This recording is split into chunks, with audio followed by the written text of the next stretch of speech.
কিন্তু পার্টিকুলার রাজনৈতিক দল যেটি আমাদের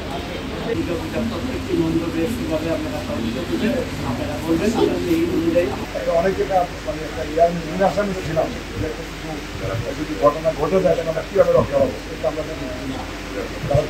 আপনারা বিশেষ করে যেভাবে প্রত্যেকটা মন্দির পাহারা দিয়েছে সেজন্য আমরা আপনাদের কিছু করি নারায়ণগঞ্জ বিশেষ করে নারায়ণগঞ্জ আমি আপনাকে বলি এবং আমরা আশা করি যে 10-15-20 বছর বা স্বাধীনতার পর আপনারা বুঝতে পারেন নাই, আমরা বুঝতে পারিনি।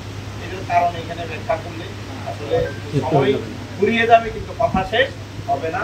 আমাদের কথা বলে আমাদের দেখা হবে, অনেক কিছু হবে।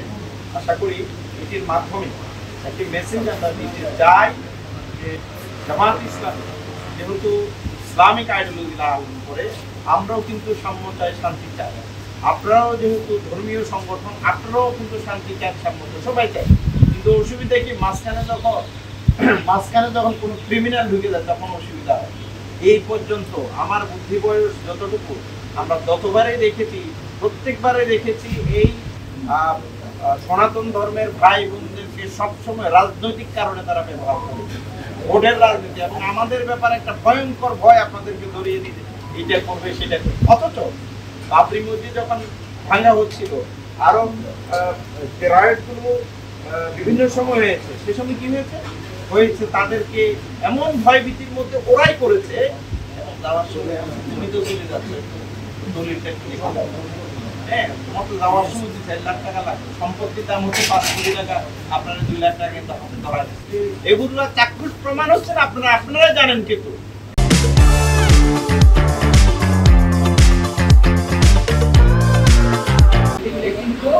পার্টিকুলার রাজনৈতিক দল যেটি আমাদের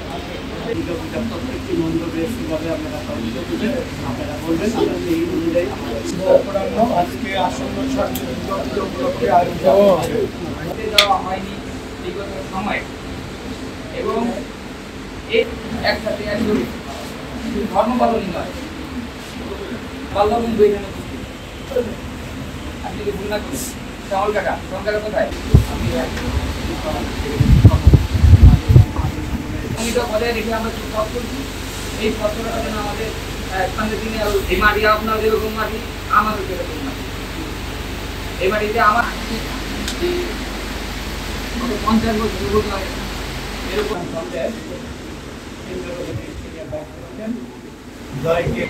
জামাত ইসলামী সহ বিভিন্ন রাজনৈতিক দলের নেতৃবৃন্দ আমাদের পাশে দাঁড়িয়ে শ্রুতি মন্ডলী সবাইকে জানাচ্ছি আসন্ন স্বামীদের দুর্গা পূজা উৎসব উপলক্ষে আজকে 50 বছর যুবক লাগে এরকম